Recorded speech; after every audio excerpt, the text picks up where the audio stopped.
उत्तर प्रदेश पंचायत चुनाव को लेकर इस वक्त की एक बड़ी खबर सामने आ रही है। चुनाव की तैयारियों में जुटे उम्मीदवारों और प्रधानों को बड़ा झटका लगा है। वोटर लिस्ट की अंतिम तारीख फिर आगे बढ़ा दी गई है, जिसके बाद अब पंचायत चुनाव समय पर होंगे या टलेंगे, इसको लेकर एक बार फिर सवाल खड़े हो गए हैं। आपको बता दें, यूपी पंचायत चुनाव को लेकर लगातार सस्पेंस बना हुआ है और अब तैयारियों के बीच ये बड़ा अपडेट सामने आया है।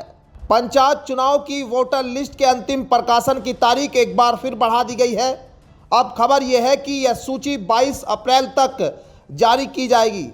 पहले यह अंतिम सूची 15 अप्रैल को जारी होनी थी, लेकिन कागजी प्रक्रिया पूरी न होने की वजह से तारीख को आगे बढ़ाया गया है।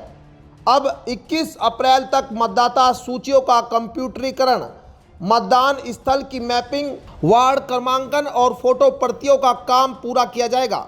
इस फैसले के बाद पंचायत चुनाव की तैयारी में जुटे उम्मीदवारों और प्रधानों को बड़ा झटका लगा है, क्योंकि इस देरी से साफ संकेत मिल रहे हैं कि पंचायत चुनाव इस बार टल भी सकते हैं। वहीं दूसरी तरफ अयोध्या में अखिल भारतीय प्रधान संगठन की बैठक में प्रधानों ने समय से चुनाव कराने की जोरदार तरीके से मांग भी उठाई। प्रधान संगठन के जिला अध्यक्ष ने कहा है कि समय से चुनाव कराना सरकार और चुनाव आयोग की जिम्मेदारी है। उन्होंने साफ कहा कि अगर किसी कारणवश समय पर चुनाव नहीं होते तो मौजूदा प्रधानों का कार्यकाल कम से कम 1 साल के लिए बढ़ाया जाना चाहिए, और अगर इसमें कोई संवैधानिक बाधा आती है तो वर्तमान प्रधानों को ही प्रशासक नियुक्त किया जाए। अब सबसे अहम बात यह है कि अभी तक पिछड़ा वर्ग आयोग का गठन भी नहीं हो पाया है, जबकि पंचायत चुनाव से पहले इसका गठन होना जरूरी माना जा रहा था।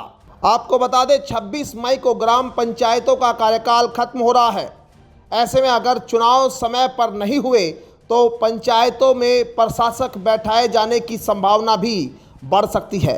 पिछली सूची में प्रदेश में 12 करोड़ 69 लाख मतदाता दर्ज किए गए थे, जो पिछले चुनाव के मुकाबले करीब 40 लाख अधिक बताए जा रहे हैं। अब ऐसे में सबसे बड़ा सवाल यही है कि क्या यूपी पंचायत चुनाव समय पर होंगे या फिर चुनाव की तारीख आगे बढ़ाकर गांव की राजनीति में नया समीकरण तैयार होगा। पंचायत चुनाव को लेकर आपकी क्या राय है? क्या चुनाव समय पर होने चाहिए या प्रधानों का कार्यकाल बढ़ाया जाना चाहिए? कमेंट करके अपनी राय जरूर बताएं और ऐसी ही बड़ी खबरों के लिए देखते रहिए न्यूज़ 18।